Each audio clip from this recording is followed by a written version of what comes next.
वृंद समन्विता श्री चैतन्य प्रभु वंदे नित्यानंद सहोदितं श्रीनंदनंदनं वंदे राधिका चरणद्वयं गोपीजनसमायुक्तं बृन्दावनमनोहरं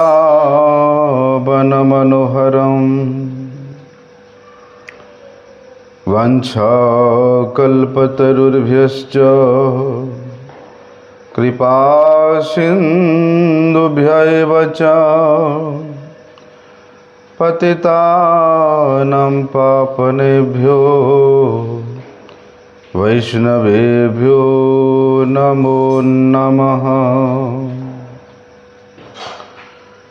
नमो महावदन्याय कृष्णप्रेमप्रदायते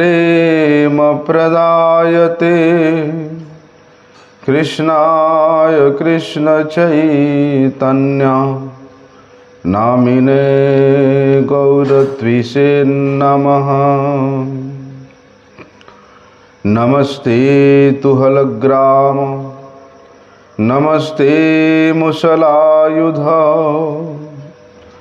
नमस्ते रेवतीकान्त नमस्ते भक्तवत्सल नमस्ते बलिनाम श्रेष्ठ नमस्ते धरणिधर प्रलंबार नमस्ते तु त्राहि मां कृष्ण पूर्वज भुजे सव्यवेणुं शिरसि शिखिपीच्छं कटितटे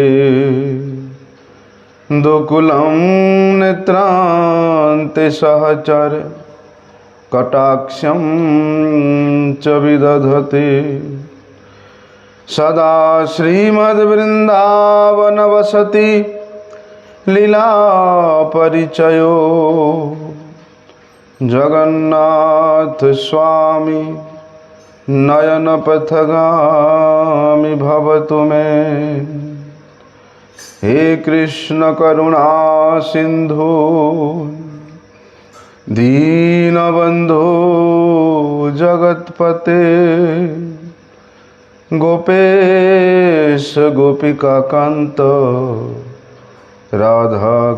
राधाकांत नमस्तुते। तप्त कांचन गौरांगी राधे वृंदावनेश्वरी वृषभानुसुते देवी प्रणमा। परम आराध्यतम श्री गुरुपाद पद्मं नित्यलीला प्रविष्टम विष्णुपाद परमहंस परिव्राजकाचार्य अष्टोत्तरशत श्री श्रीमत् शिला भक्ति वल्लभ तीर्थ गोस्वामी गुरु महाराज जी के श्री अभय चरणारविंद में साष्टांग दंडवत प्रणाम करते हुए उनकी अहेतु की कृपा प्रार्थना करता हूँ। परम आराध्यतम शिक्षा गुरुपाद पद्म नित्यलीला प्रविष्ट विष्णुपाद परमहंस श्री श्रीमत् शिला भक्ति विज्ञान भारती गोस्वामी महाराज जी के पाद पद्म में साष्टांग दंडवत प्रणाम करते हुए उनकी अहेतु की कृपा प्रार्थना करता हूँ।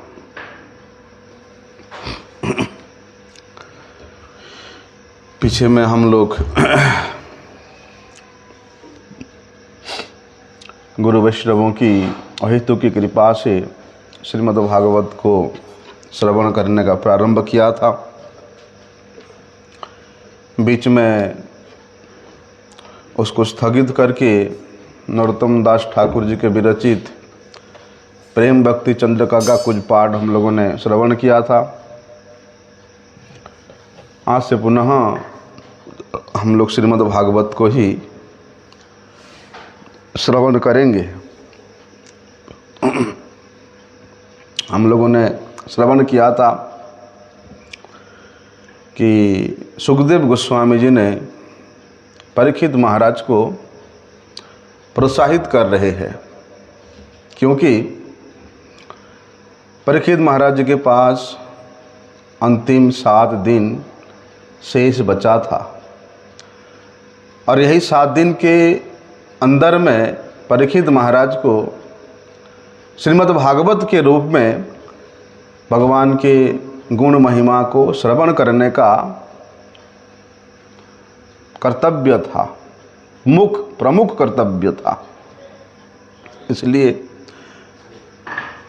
श्रीमद् भागवत को इस जगत में प्रकट करने के लिए भगवान के इच्छा से ही महाराज परीक्षित को सुखदेव गोस्वामी जी के साथ मिलन होता है और परीक्षित महाराज और सुखदेव गोस्वामी जी के मिलन के फलस्वरूप आध्यात्मिक सफलता का जो एक महान कोश है, महान ग्रंथागार है,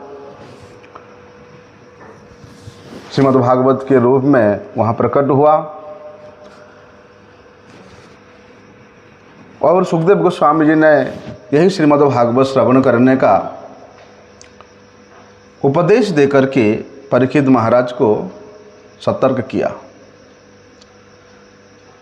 भगवान के जो शब्दमय विग्रह है, उन शब्दमय विग्रह में अपने आप को लगाने के लिए, उन शब्दमय विग्रह के चरणों में अपने आप को समर्पित करके अगले जीवन की तैयारी करने के लिए उन्होंने सुखदेव गोस्वामी जी को उपदेश दिया। यद्यपि सुखदेव गोस्वामी जी के पास 7 दिन का समय निर्दिष्ट था, उससे पहले उनका मृत्यु नहीं हो सकती थी। 7 दिन निर्धारित था, इसलिए ये 7 दिन में उन्होंने अपना महान कल्याण करने के लिए सुखदेव गोस्वामी जी से प्रार्थना किया था। तो सुखदेव गोस्वामी जी ने महाराज खट्वांग के उदाहरण देकर के उनके अगले जीवन की तैयारी के लिए उनको प्रस्तुत करते हैं कि खट्वांग महाराज जैसे ही उनको पता चला कि उनका जीवन की अवधि मात्र एक क्षण है, देवताओं का एक क्षण, उसी एक क्षण में उन्होंने स्वर्ग से इस पृथ्वी पर आकर के अपना संपूर्ण वैभवता को परित्याग करके उन्होंने भगवान के पाद पद्म में अपने आप को समर्पित कर दिया था। तो देखिए, एक क्षण के समय के अंतराल में खट्वांग महाराज को, उसको लगा दो ऐसे करके, खट्वांग महाराज को भगवत प्राप्ति हुई। इसलिए परीक्षित महाराज को सुखदेव गोस्वामी जी ने उनके उदाहरण को प्रस्तुत करते हुए ये तैयार कर रहे हैं कि परीक्षित महाराज भगवान के शब्द रूप की शरण ग्रहण करो, क्योंकि श्रीमद् भागवत के रूप में स्वयं भगवान ही अवतरित हुए हैं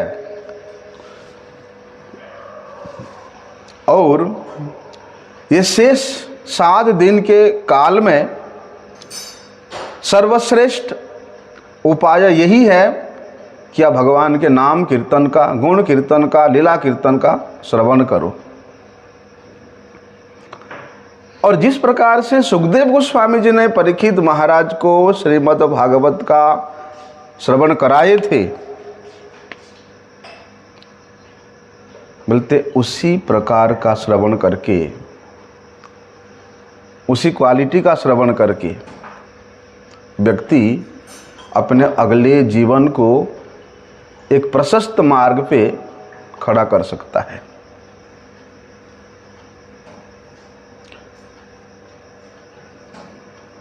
लेकिन उस क्वालिटी के श्रीमद् भागवत श्रवण करने को क्या इस वर्तमान समय में उपलब्ध हो सकता है? सुखदेव गोस्वामी जी को जिस क्वालिटी का कथा परीक्षित महाराज को श्रवण कराया था, क्या वैसा कथा आजकल हो सकता है? अनुष्ठान केवल एक औपचारिक नहीं होना चाहिए कि चलो पूरी दुनिया श्रीमद् भागवत कथा करा रहे हैं। औपचारिक के रूप में यदि हम श्रीमद् भागवत कराते हैं या करते या सुनते हैं, उसमें परीक्षित महाराज की जैसा कल्याण नहीं हो सकता है। इसलिए श्रीमद् भागवत के रूप में जो अनुकूल बातें सुखदेव गोस्वामी जी ने वर्णन किया, उसका पालन करना पड़ेगा। क्या आदेश दिया सुखदेव गोस्वामी जी ने? आगे वाले श्लोक में बताते हैं कि अंतकाले तु पुरुष आगते गतसाध्वसः छिन्द्यात् असंग शास्त्रेण स्वहम देहे अनुयेच तम।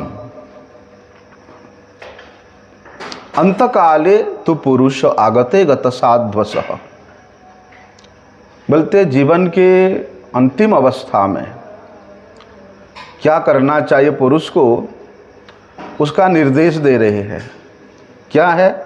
छिन्द्यात् असंग शास्त्रेण, बोलते शरीर और शरीर संबंधी जितने भी व्यक्ति और वस्तु है, आसक्ति है, उसको सत्संग रूपी शस्त्र के द्वारा तुरंत छेदन करना है। जब तक संसार के प्रति, शरीर के प्रति, शरीर संबंधी व्यक्ति वस्तुओं के प्रति विशेष आसक्त चित्त व्यक्ति होगा, वो व्यक्ति कभी भी आध्यात्मिक जीवन में उन्नति नहीं कर सकता है। भौतिकतावाद को छोड़ने के उपरांत ही पारमार्थिक जीवन प्रारंभ होता है। ऐसे नहीं कि हम संसार के भोग विलास में भी प्रमत्त रहेंगे और पारमार्थिक उन्नति भी प्राप्त करेंगे, असंभव है। एक साथ दोनों नहीं हो सकता है। इसलिए क्या करना चाहिए भाई? मृत्यु तो होगा ही सबका, इसलिए मृत्यु से किसी प्रकार का कोई भयभीत नहीं हो करके,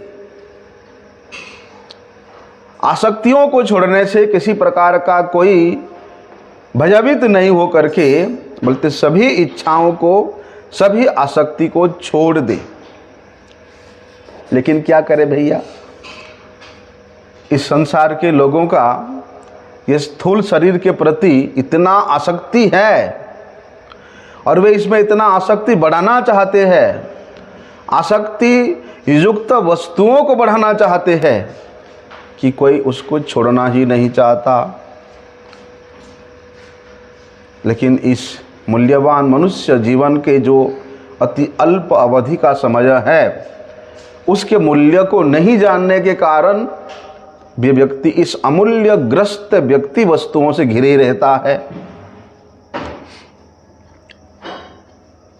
बोलते हैं कि जितने बड़े एजुकेटेड पर्सन होता है, बोलते हैं वो उतने ही अधिक शारीरिक आसक्तियों में ही घिरे रहता है, क्योंकि ये लोगों का ऐसा ही विचार रहता है, अरे भैया आगे का जन्म कौन देखा है, हैं? इसी जन्म में ही, इसी जीवन में ही सब कुछ है, मृत्यु के पश्चात कुछ है ही नहीं। भले ही वो बड़े बड़े नेता हो, बड़े बड़े साइंटिस्ट हो, फिलोसोफर हो, कोई भी हो, यही लोग ही मूर्खामी पूर्ण बातें बोलते हैं। और जितने भी अभक्त है, बोलते इन्हीं श्रेणियों में ही अधिक आते हैं। परंतु जो व्यक्ति अपने आप को बड़े विद्वान के रूप में पेश करता है, वो व्यक्ति भी बोलते ना अल्पविद्या भयंकरी, अल्पविद्या अल्प ज्ञान होने के कारण वे मनुष्य जीवन में प्राप्त जो शक्ति है उसको तो हनन करता ही है। मनुष्य जीवन के जो वास्तविक लक्ष्य है उसी से स्वयं भी भटकता है और अपने विद्वता को लोगों के ऊपर थोप करके लोगों के वास्तविक लक्ष्य से उनको वंचित कर देता है। परिणाम दोनों के लिए बड़ा भयावह होता है। लेकिन क्या करें भैया, आजकल इस प्रकार के ज्ञान देने वाले लोगों के पास, इस प्रकार के ज्ञान देने वाले गुरुओं के पास बड़े बड़े जितने भी नेता जाते हैं, बड़े बड़े उच्च पदस्थ अधिकारी जाते हैं, क्योंकि उनको वहाँ पर अपने इंद्रिय तृप्ति करने का साधन भी मिल रहा है, उसके लिए उनको उत्साह भी मिल रहा है, ऐसा। लेकिन कहते हैं श्रीमद् भगवद गीता के रूप में भगवान स्वयं हम लोगों को क्या निर्देश दिए हैं कि भैया प्रत्येक मनुष्य का ये प्राथमिक उद्देश्य होना चाहिए कि भैया वो ये वर्तमान जीवन को परवाह नहीं करके अगले जीवन के लिए तैयारी करना। अगले जीवन के लिए उसका क्या तैयारी है, उसके लिए प्रयास करना। और इसके लिए ही हम लोगों को ये मनुष्य जन्म मिला है।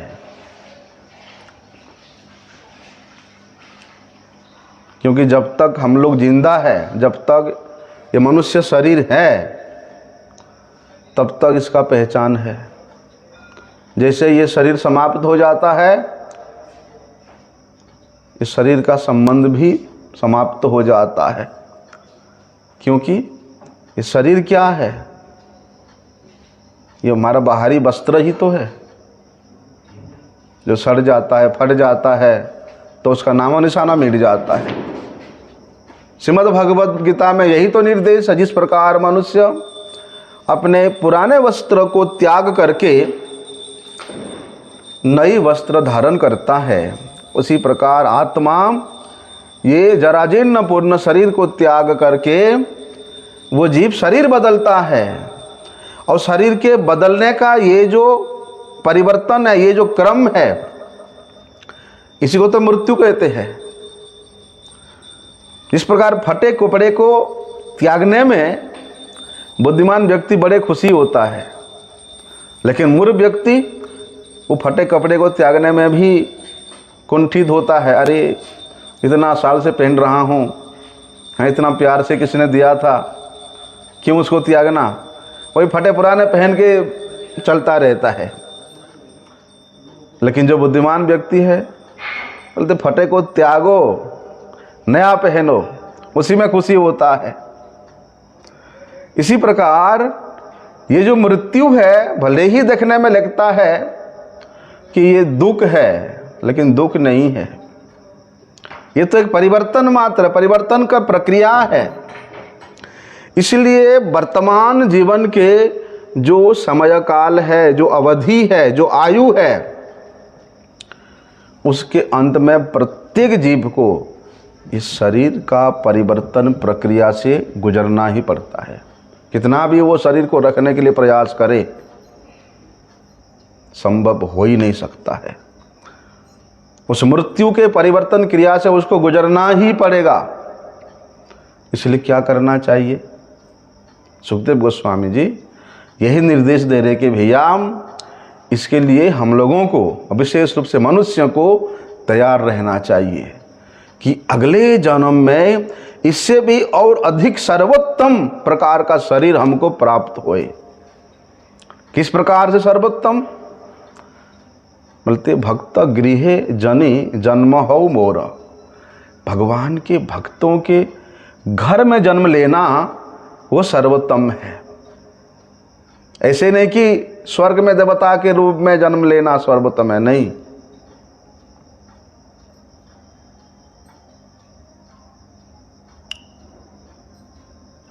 अच्छा, स्वर्ग में बच्चे जन्म होते हैं? क्योंकि हमने इतना कुछ देखते हैं पुराणों में, किसी देवता का छोटे छोटे बच्चों के बारे में तो वर्णन नहीं आता है। आता है? सब बड़े बड़े देवता हैं। तो स्वर्ग में जन्म नहीं है। वाह क्या बात है।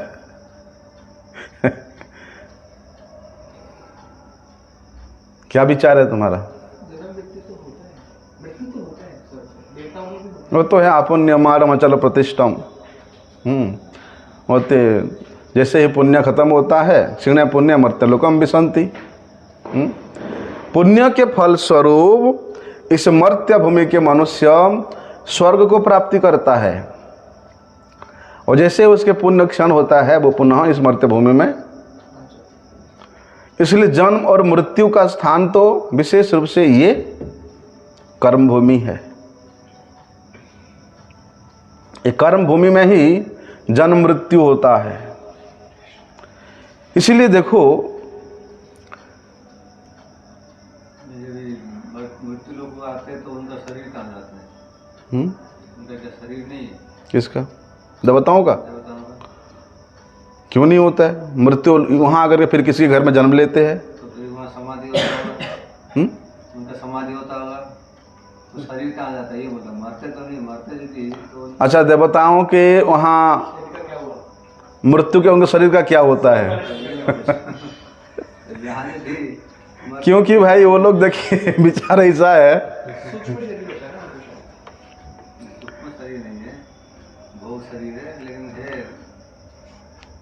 जिस प्रकार से ये स्थूल शरीर के द्वारा इसका प्रत्येक क्रिया किया जाता है, उसी प्रकार भोग शरीर के द्वारा उस प्रकार क्रिया नहीं होता है।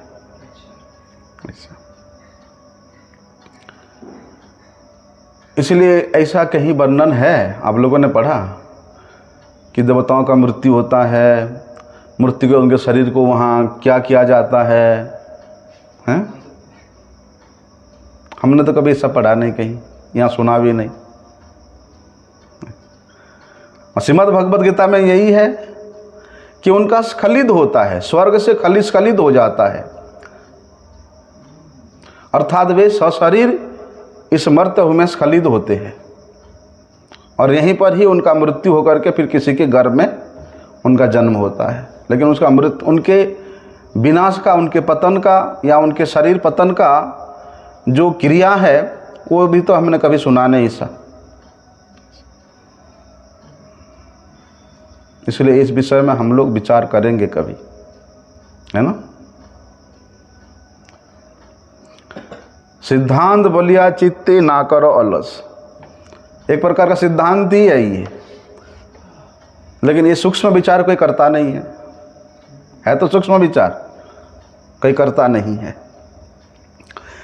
इसलिए श्रीमद् भगवद गीता के अनुसार भैया क्या करना चाहिए कि अगले जीवन के तैयारी के लिए हमारा क्या प्रस्तुति है, सर्वोत्तम शरीर प्राप्त करने के लिए, सर्वोत्तम अवस्था प्राप्त करने के लिए, जहाँ पर मातृ के माता के गर्भ से ही हमको भगवत कथा श्रवण करने को सुयोग मिल जाए, जन्म होते ही भक्ति के क्रियाओं में लग जाए, उससे श्रेष्ठ जन्म क्या हो सकता है?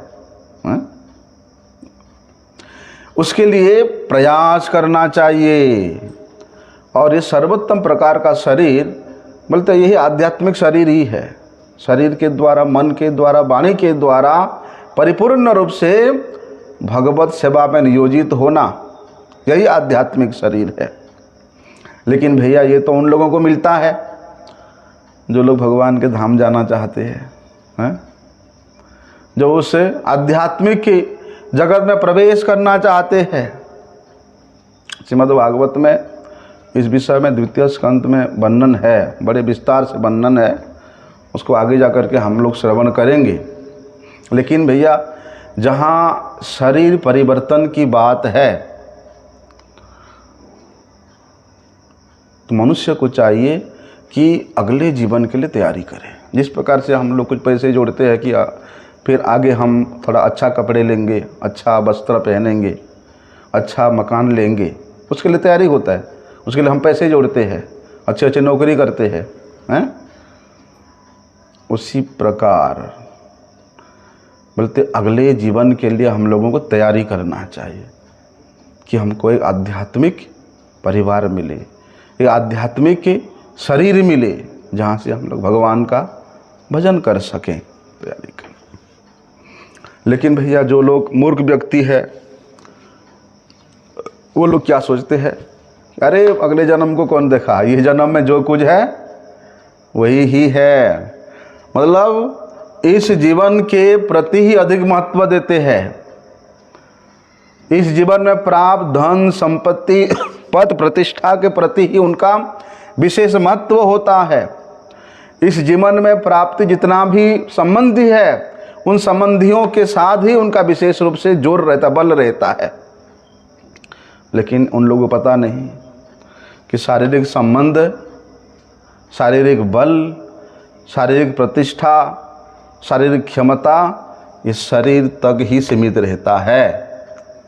जब शरीर समाप्त हो जाता है, शरीर मृत्यु को प्राप्त हो जाता है, उसके साथ साथ उनके परिजनों के साथ, पत्नी के साथ, पुत्र के साथ, समाज के साथ, बच्चों के साथ जितना भी संबंध है वो धीरे धीरे समाप्त हो जाता है। वो संबंध को भूल जाते हैं। कितने साल याद करेंगे लोग, 2-4 साल याद करते हैं कि हमारे पिताजी थे, उसके बाद सब भूल जाता है। जैसे आदमी रात को कभी कभी सोते हुए सपना भी देखता है, हैं? वो सपने में वो अपने सब कुछ भूल जाता है, शरीर को भी भूल जाता है, सगे संबंधियों को भूल जाता है। देखा कभी सपना इसे राजू? नहीं देखा? कभी कभी इसे सपना होता है, वो सपने में पता नहीं कहाँ कहाँ घूमता रहता है, सब कुछ छोड़ छाड़ करके।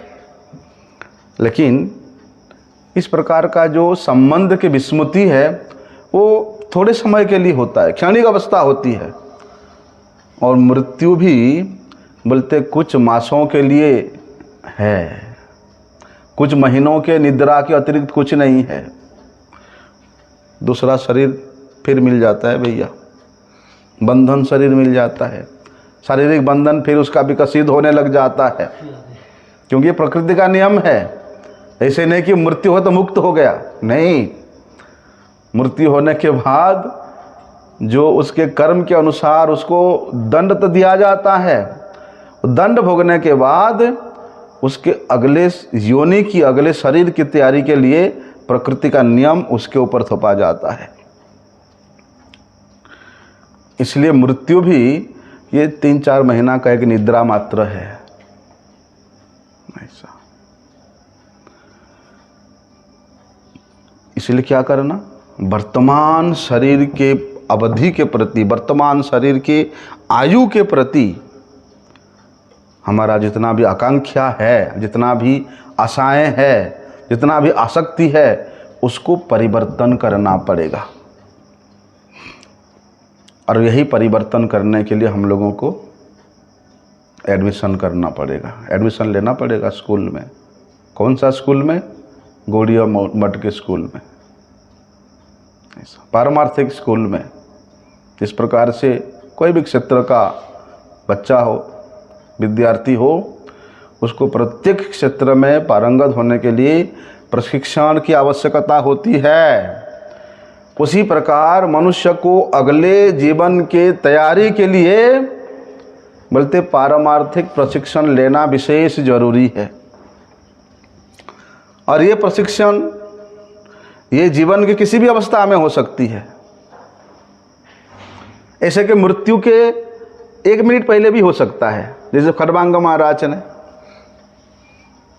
उनको पता चला कि उनका जीवन की अवधि मात्र 1 निमिष मात्र है, उतनी में ही उन्होंने प्रशिक्षित होकर के प्राप्त कर लिया। लेकिन भैया नियम तो यही है, प्रहलाद महाराज कहते हैं कि कौमारम आचरित प्राज्ञ, कि कौमार काल से, बचपन से ही, बाल्यकाल से ही जो प्रशिक्षण दिया जाता है या लिया जाता है, उसी से व्यक्ति पारंगत हो जाता है। जैसे कि शास्त्र का विधान है कि भैया चातुर्वर्ण्यम, 4 वर्ण के अंतर 4 आश्रम है, वानप्रस्थ, गृहस्थ, ब्रह्मचर्य, गृहस्थ, वानप्रस्थ, संन्यास। ये दिशा में अग्रसर होना चाहिए। और इससे भी कोई ऊपर उठना चाहे तो ब्रह्मचर्य के बाद वो सीधे भगवान के भजन में लग जाए। बीच के जो 2 आश्रम है, गृहस्थ और वानप्रस्थ को त्याग दे।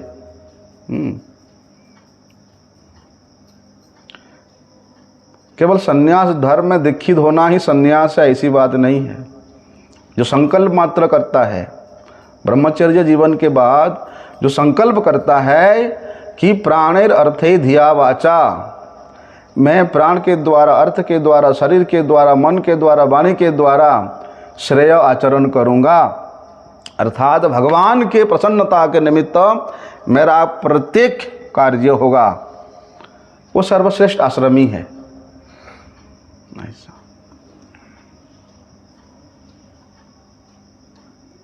अन्यथा संन्यास देने वाला जो गुरु है, क्या वे संन्यास आश्रम को वास्तव में पालन किए हैं? जो संन्यास धर्म के आश्रम को प्रकृष्ट रूप में पालन किए हैं, ऐसे गुरु से लिया हुआ संन्यास वास्तविक संन्यास है। अन्यथा जो स्वयं संन्यास धर्म को पालन नहीं किया, वो दूसरे को क्या संन्यास दे सकता है? इसलिए प्राणेर अर्थे धिया वाचा, जो इस प्रकार का आचरण करता है, श्रेय आचरण करता है, वास्तव में वही सन्यासी है। उसकी ओर हम लोगों को उसी दिशा की ओर अग्रति करने के लिए प्रयास करना चाहिए।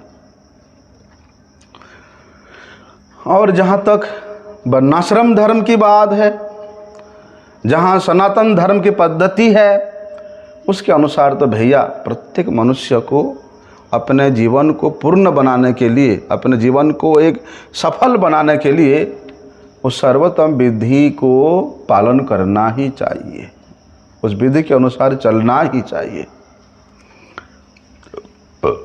क्या करना है? ठीक है भैया, तुम वानप्रस्थ गृहस्थ आश्रम पालन किया, लेकिन अब तुम्हारा वयस 50 वर्ष हो गया है। 50 ऊर्ध्वं वनम व्रजेत, शास्त्र की वाणी है, निर्देश है कि भैया 50 वर्ष के बाद आप गृहस्थ को त्याग दो और वानप्रस्थ में प्रवेश करो। आजकल तो कलयुग युग में लोग 50 साल में शादियां कर रहे हैं, तो क्या छोड़ेंगे? कोई नहीं मानता विवाह का समय क्या है, और जिस समय विवाह होना चाहिए उस समय विवाह नहीं होता है। इतना देर में विवाह होता है, इतनी देर में बच्चे होते हैं, फिर भी बच्चे का शारीरिक, बौद्धिक, मानसिक प्रगति कहाँ से होगा?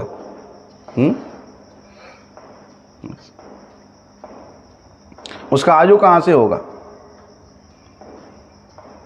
शास्त्र में निर्देश जिस प्रकार का कि भैया इतनी वयस के मध्य में विवाह कर लेना चाहिए, और विवाह का मतलब संतान उत्पत्ति करना है।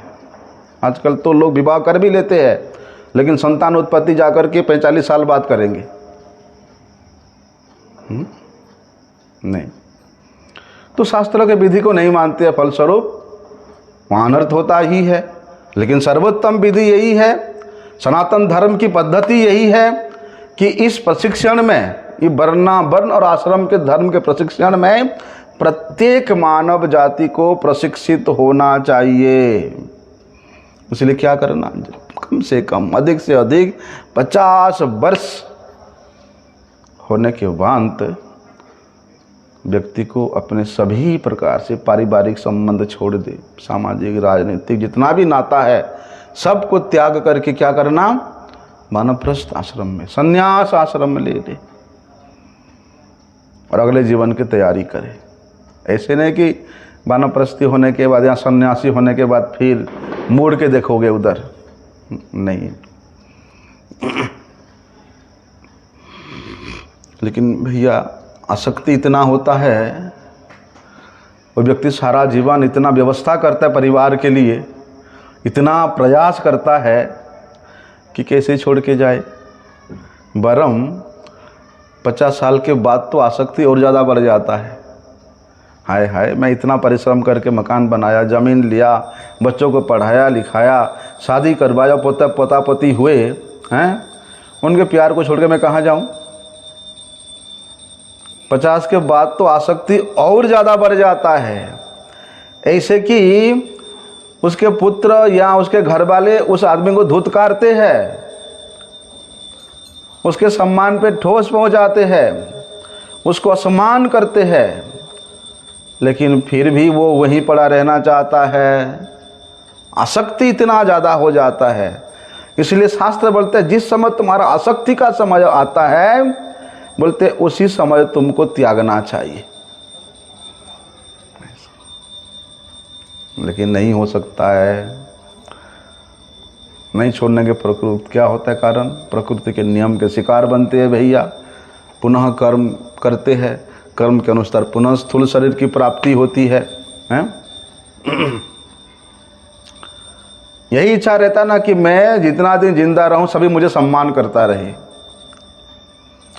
मेरा पद प्रतिष्ठा हमेशा के लिए बरकरार रहे। लेकिन ऐसा नहीं कि वो प्रकृति के नियम से अछूता रहता है। प्रकृति के द्वारा उस व्यक्ति के हाथ पांव को जकड़ दिया जाता है, एक दिन उसको मृत्यु का सम्मुखीन होना ही पड़ता है। इसलिए प्रत्येक व्यक्ति को सबसे पहले क्या करना चाहिए कि भैया अपने पारिवारिक संबंध को त्याग दे, उसके बाद धीरे धीरे उसका समाज के प्रति, देश के प्रति जो आसक्ति है वो स्थानांतरित हो जाएगा। किधर को स्थानांतरित होगा? भगवान के प्रति, भगवान के नाम के प्रति, भगवान के सेवा के प्रति, भगवान के धाम के प्रति उसका जो आसक्ति है स्थानांतरित हो जाएगा। तो आसक्ति को स्थानांतरित करने का जो क्रिया है, यही है हमारा ट्रेनिंग, यही है प्रशिक्षण, यही है शिक्षा। लेकिन इतना सहज भी नहीं है उसको स्थानांतरित करना।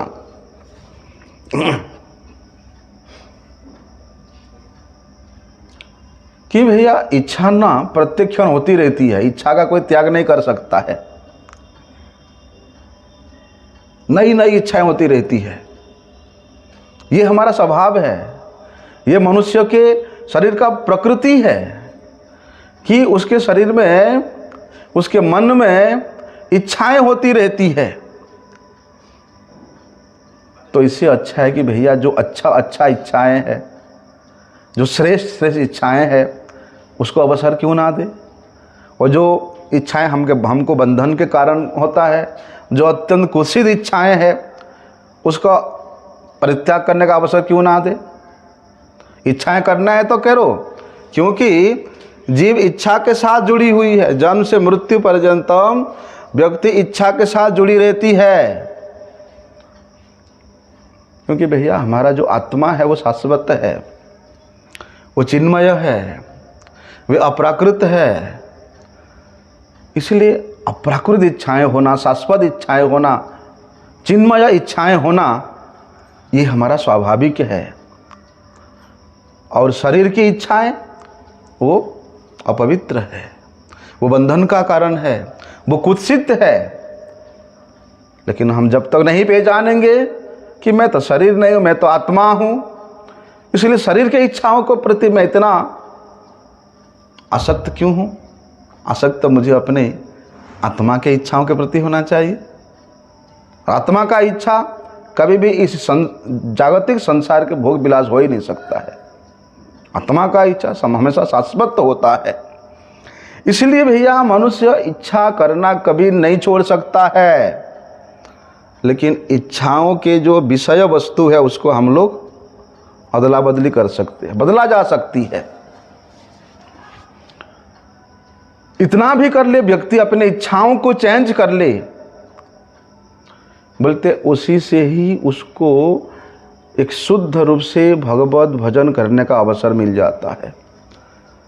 भगवान के नित्य धाम को जाने के लिए वे अगले जीवन के प्रशस्त विकसित कर सकता है।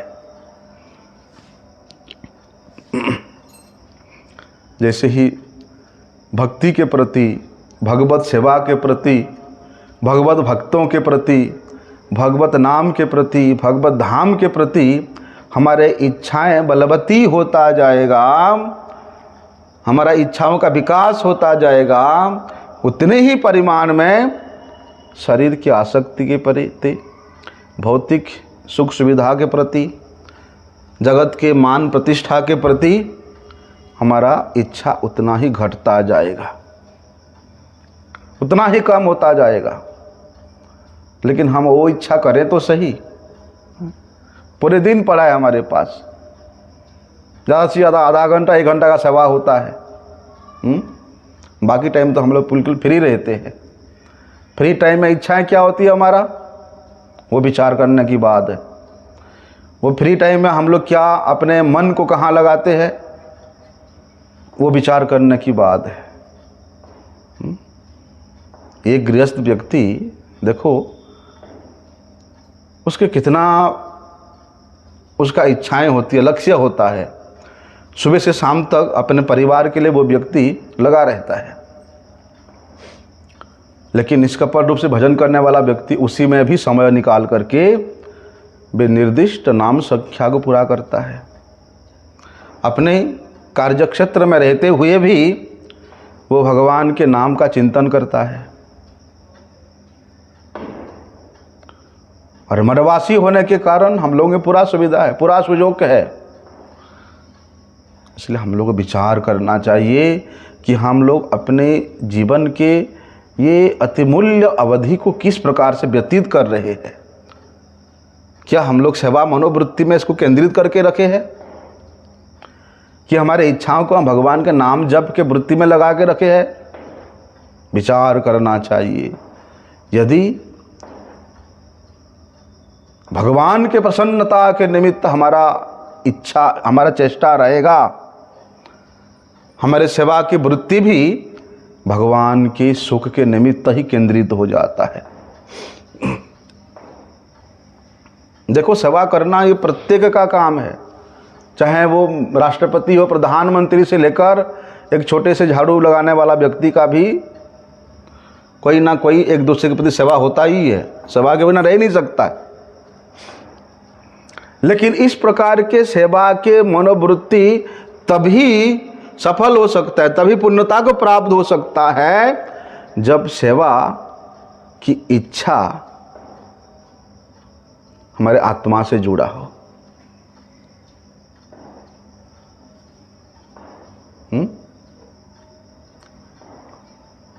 लेकिन जो व्यक्ति भैया मूर्ख है, जो शैतान है, वो उसी से नहीं जोड़ेगा, वो शरीर से जोड़ेगा, शरीर संबंधी से जोड़ेगा। इसलिए वहां पर सुखदेव गोस्वामी जी कहते हैं कि महाराज परीक्षित, यदि श्रीमद् भागवत को श्रवण करना है, श्रीमद् भागवत श्रवण का योग्यता प्राप्त करना है, तो इस प्रकार सभी प्रकार के आसक्तियों से अपने आप को पहले मुक्त करना पड़ेगा। तब जाकर के वास्तविक रूप से श्रीमद् भागवत श्रवण करने का अधिकार प्राप्त होगा।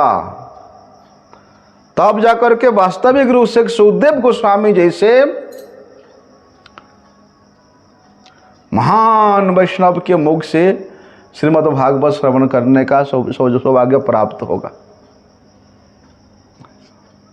आगे कहते हैं वहां पर सुखदेव गोस्वामी कि गृहात् प्रव्रजितो धीरः पुण्य तीर्थ जलाप्लुतः शुचो विविक्त आसीनो विधिवत कल्पितासने।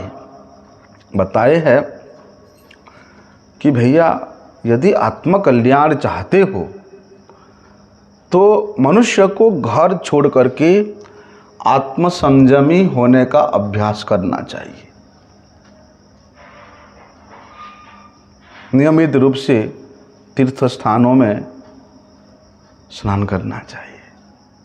शुद्ध होकर के एकांत में आसन में भगवान के नाम का जप करना चाहिए। भगवान के प्रसन्नता के निमित्त सेवा चेष्टा का चिंतन करना चाहिए। हम लोग कितना करते हैं कि मैं आज ये प्रकार का सेवा करूँगा, इस प्रकार का बनाऊँगा, या इस प्रकार का कुछ ऐसे करूँगा जिससे मेरे ठाकुर प्रसन्न होंगे। क्या हमारा चेष्टा रहता है इससे? क्योंकि भैया वर्तमान समय में शुद्ध होकर के एकांत आसन में जम के बैठना संभव नहीं है, क्योंकि मन बहुत चंचल है। उससे अच्छा है कि भगवान के सेवा के निमित्त, भगवान के प्रसन्नता के निमित्त हमारा प्रयास होना चाहिए। कि हाँ आज के दिन में मैं ये करूँगा, ये बनाऊँगा, ये मैं तैयार करूँगा जो मेरे प्रभु के सेवा में लगेगा और इसको अवश्य मेरे प्रभु प्रसन्न होंगे। जैसे सुखदेव गोस्वामी का यही निर्देश है कि भैया अगले जीवन की तैयारी के लिए हम लोगों को सब कुछ छोड़ देना चाहिए। यही तो वर्णाश्रम धर्म कहती है, सनातन धर्म की पद्धति यही कहती है कि 50 ऊर्ध्वं वनम व्रजेत, कि भैया 50 साल के बाद छोड़ दो, सभी आसक्ति को छोड़ दो। लेकिन क्या करें, जितना जल्दी हो सके अपने पारिवारिक संबंधों से वैराग्य ले लो। लेकिन भैया आजकल के ज़माना इतना सुख सुविधा में आधारित है कि व्यक्ति हमेशा उस सुख सुविधा के मानदंड पे ही खरे उतरता है, उसको ही सर्वोच्च मान लेता है, उसको श्रेष्ठ मान लेता है। क्या लाइफ है हमारा, हैं? लेकिन नहीं, जैसे ही व्यक्ति अपनी सेवा से निवृत्त हो जाता है उसको हमेशा इच्छा होता है कि ऐसे घर में रहे जहाँ पर अपने सुंदर परिवार हो, हैं? क्योंकि व्यक्ति को कहीं कहीं ड्यूटी पड़ता है, कहीं कहाँ अपने परिवार को छोड़ के इधर जाना पड़ता है ड्यूटी में, जहाँ परिवार को लेके नहीं रह सकते। वहाँ से गधे जैसा कमा के पैसे भेज करके अपने परिवार का पालन किया। अंतिम में सोचते अब तो भैया अब निवृत्त हो जाएंगे सेवा से, रिटायरमेंट ले लेंगे तो अपने घर वालों के साथ सुंदर स्त्री, सुंदर सुंदर बच्चे, सारी सुख सुविधा से युक्त घर में आराम से रहेंगे।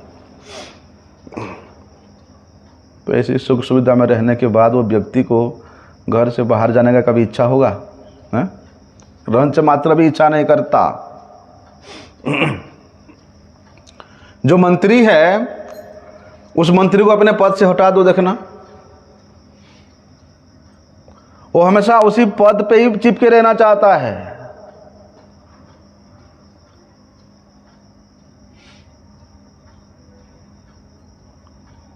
कोई अफसर है, बड़े सुख सुविधापूर्ण उसका पोस्ट है, उसको वहां से हटा दो, देखना नहीं। बल्कि इन पद पदवियों से, इस मान सम्मान से, इन उपहार रूपी पदों से ये लोग चिपके रहते हैं और इन घर के सुविधाओं से कभी भी वो लोग बाहर निकलना ही नहीं चाहते हैं। यही तो मोह है, यही मोह में बंद करके मनुष्य अपने अगले जीवन के लिए योजना बनाता है। चलो भैया इस जन्म में तो 70-80 साल हो गया, लेकिन जितना जमा किए हैं उसी से मेरे बच्चे पोते पाती का अच्छा जीवन कट जाएगा। अरे उसका जीवन तो कटा अपने औरों के लिए भी उसने जमा करके गया है, तो अधिक सुखी जीवन बिताने के लिए उसका वो तैयारी करता रहता है।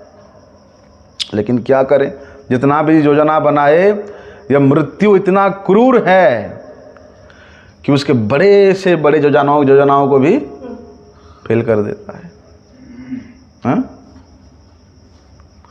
बड़े से बड़े योजनाओं को भी करते करते उसके सिर से हाथ उठा लेता है, उसको मरना पड़ता है, उसको शरीर त्यागना पड़ता है।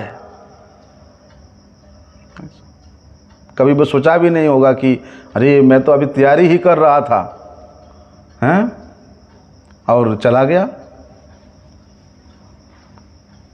फिर उसी योजना के अनुसार उसको भैया जिस प्रकार के यम वापि स्मरण भावम त्यजति अंते कलेवरम, उसी योजना के अनुसार उसको फिर 84 लक्ष्य जोनी में जैसे कोई एक जोनी को प्राप्त करने के लिए बाध्य होना पड़ता है।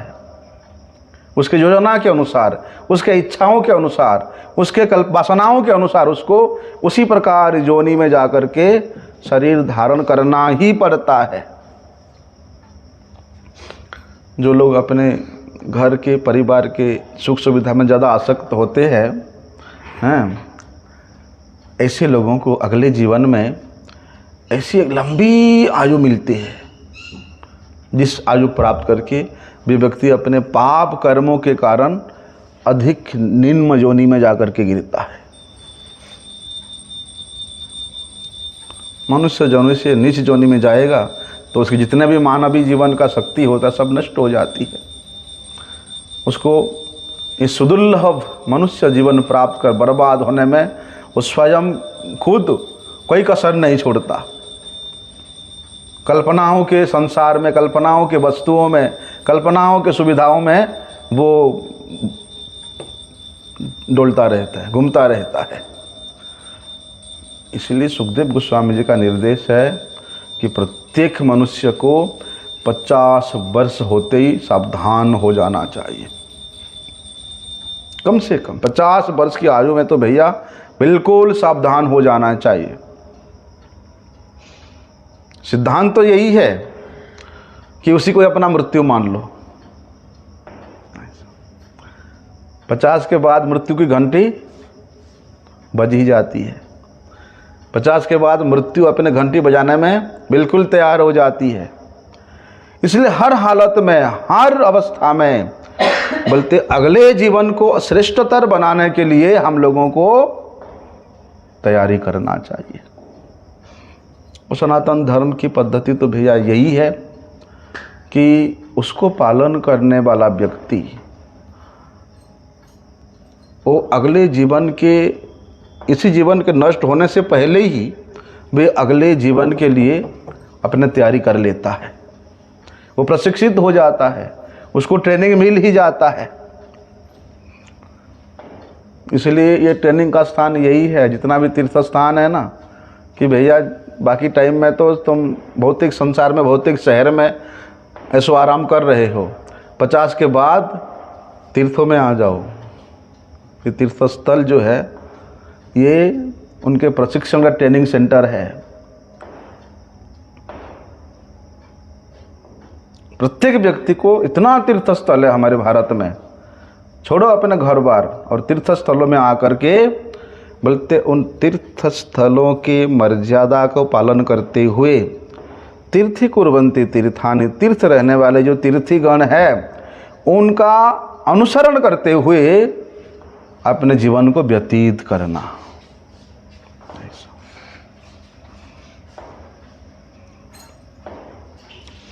लेकिन कौन आता है तीर्थों को, आएगा 2 दिन रहेगा और भाग जाएगा। नहीं नहीं, वहाँ सुख सुविधा नहीं है, अपने घर में ही ठीक है। घर में ठीक है तो फिर उसी मोह में पड़ जाता है। इसलिए ऐसे जो सेवानिवृत्त व्यक्ति है उनके आवास स्थान होना चाहिए तीर्थ, कि अगले जीवन के लिए वे लोग वहाँ तैयारी करने में लगे रहे। इसलिए बुद्धिमान मनुष्य को भैया इसके बाद तो, इतना आयु के बाद तो सभी प्रकार के बंधनों से निर्मुक्त होकर के आध्यात्मिक कायाकल्प रूपी जीवन बिताने के लिए उसको तीर्थों की ओर गमन करना चाहिए।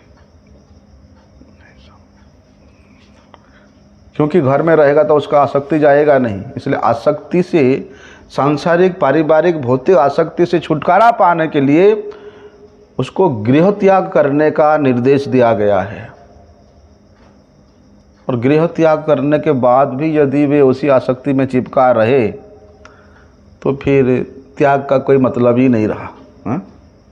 जब तक वो सांसारिक पारिवारिक आसक्ति को नहीं छोड़ता तब तक उसको स्वतंत्र रूप से आध्यात्मिक क्रिया नहीं करने दिया जाता है।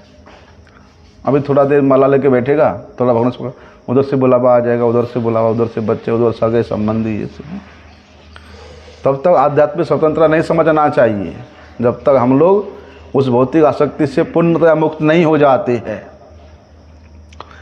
लेकिन गृह त्याग कर दिया, तीर्थ में आकर के बैठ गया, घर बना दिया, मकान बना दिया, हैं, फिर भी वैध रूप से हो, अवैध रूप से मकान बनाने के बाद भी यदि आत्मसंतुष्टि नहीं हो रहा है, अरे 1 महीना में हम रह गए घर बना कर के, अब जाए 2 महीना घर में बिता के आए, परिवार के साथ बिता के आए, नहीं, ऐसा गृह तक नहीं होता। ऐसे फिर तीर्थ में वास करने का कोई लाभ नहीं है। तीर्थ में घर बना लिया, आ गया, 1 महीना रह गया, फिर चला गया जाकर के, फिर संसार में लिप्त हो गया। ऐसा नहीं, ऐसा नहीं करके करना चाहिए हैं।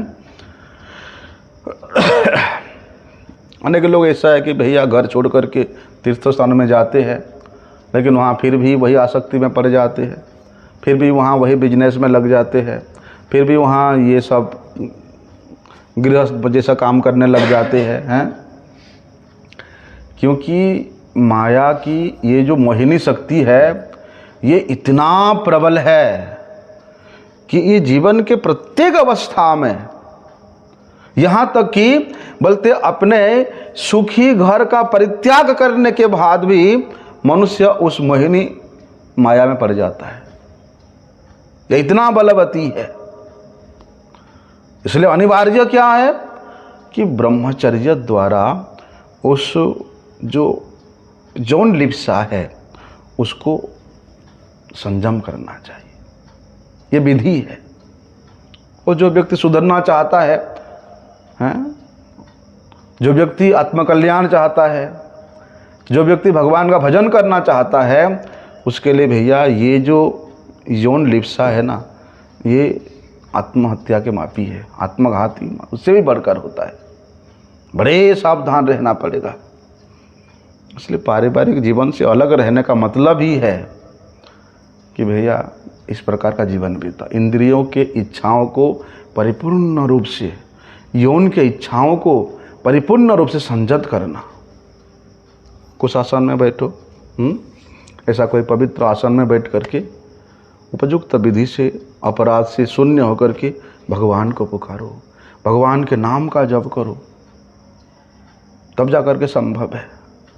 ऐसे नहीं कि माला करेंगे, हम बातें भी करेंगे, मोबाइल भी देखेंगे, एक हाथ में मोबाइल एक हाथ में माला, ऐसे नहीं। पवित्र आसन में बैठ करके केवल भगवान के चरणों का चिंतन करते हुए भगवान के परम पवित्र नामों का जप करो। देखना, जितने भी विधि है वो मन को उस संसार के कार्यों से खींच करके भगवान के चरणों की ओर आकर्षित कर लेगा। यही एक कारण है, यही एक निमित्त है। को बोलते हैं कि सुखदेव गोस्वामी ये विधि इतना सरल है कि ये सरल विधि से व्यक्ति सर्वोच्च आध्यात्मिक सफलता को प्राप्त कर लेता है। इसलिए परीक्षित महाराज, आप तो सब कुछ त्याग करके गंगा जी के किनारे पे बैठ गए। वास्तव में सुखदेव गोस्वामी जी ने परीक्षित महाराज को निमित्त बना करके श्रीमद् भागवत के रूप में जो उपदेश है, जो शिक्षा है, वो इस जगत के लोगों को ही प्रदान किया है। इसी भावनाओं के साथ, इसी अभिलाषाओं के साथ यदि हम लोग श्रीमद् भागवत श्रवण करने में व्रती होंगे, तब जाकर के वास्तविक श्रीमद् भागवत के एक एक शब्द हमारे हृदयों को परिवर्तन करेगा। आगे का विषय हम लोग कल श्रवण करते हैं। वांछा कल्पतरुभ्यश्च कृपा सिंधुभ्यैव च पतितानां पावनेभ्यो वैष्णवेभ्यो नमो।